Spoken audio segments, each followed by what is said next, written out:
Okey, hari ini saya ada satu pesanan lah kan. Satu pesanan atau saranan kepada mereka yang masih belum bertemu jodoh tapi memang mereka nak kahwin kan. Memang kira anda nak kahwin tapi anda tak jumpa jodoh lagi. Okey, so saya nasihatkan anda skip video ni kalau tak nak rasa berkecil hati. Okey, kalau tak nak rasa kecil hati, tak nak rasa marah atau tak puas hati dengan saya kan. So skip dulu video ni.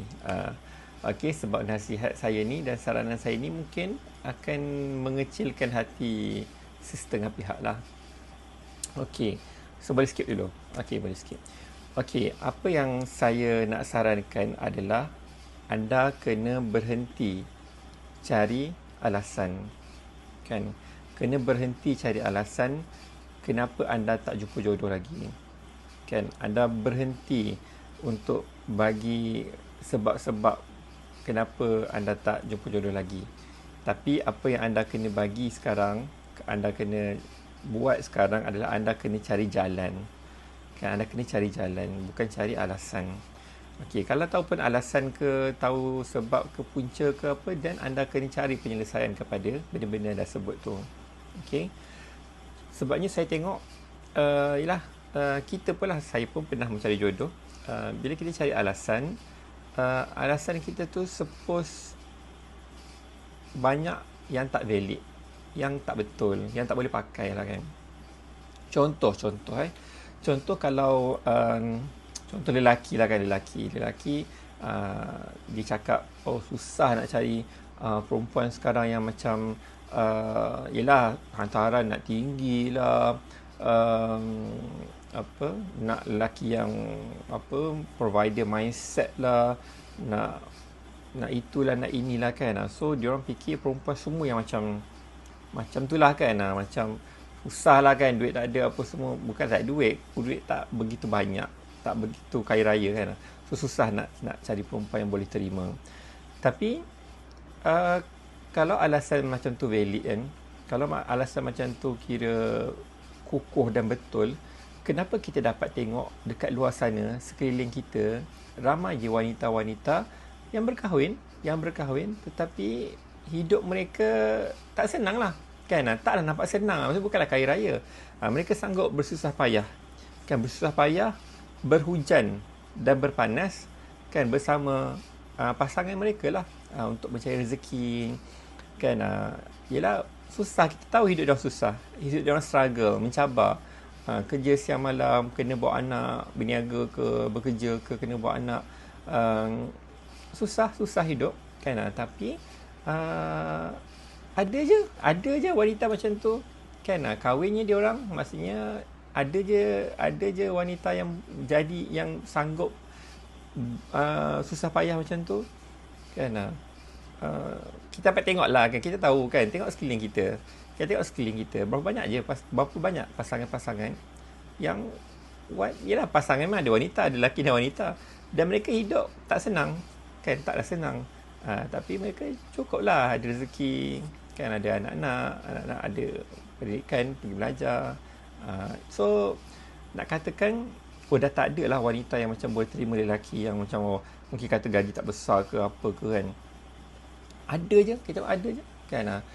So bukan saya nak kata tak cukup duit setiap bulan pun pinjam daripada mak bapak, pergi kahwin juga, bukan macam tu kan. Tapi kalau ada income kan, setiap bulan ada income, lepas tu ada lebihan sikit kan, so maksudnya boleh pertimbangkan kalau nak kahwin kan.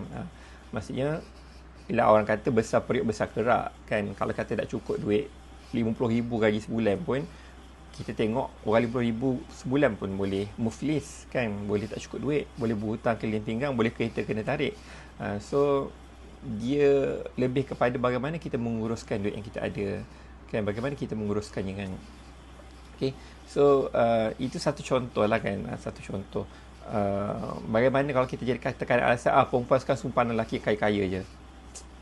Takkan benda tu, memang ada orang pandang lelaki kaya, tapi tak semua. Ada je yang tak kisah pasal kaya miskin ni kan. Maksudnya dia okey untuk terima lelaki yang tak begitu kaya, yang ada income tak begitu besar.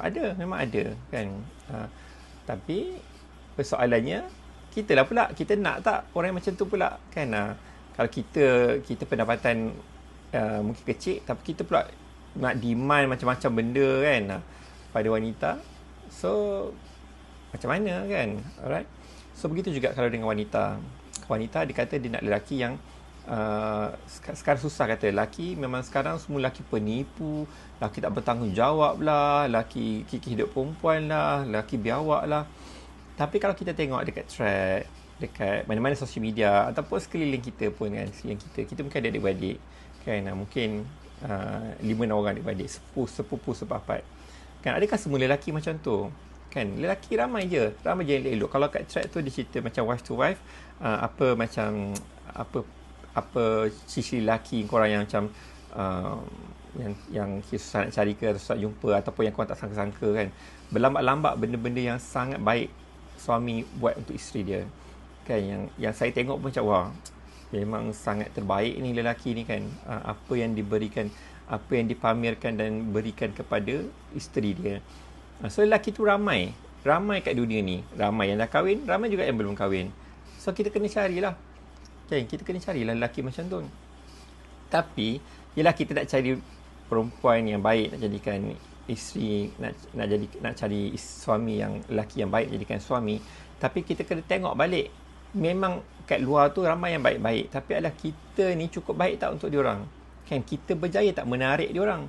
Kita nak yang baik-baik, tapi kita ni kan, tu ya bila orang cakap what can you offer kan, on the table kan, maksudnya apa yang kita boleh bagi balik in return kan. So bila orang tanya, kadang kita marah kan, tapi itulah dia.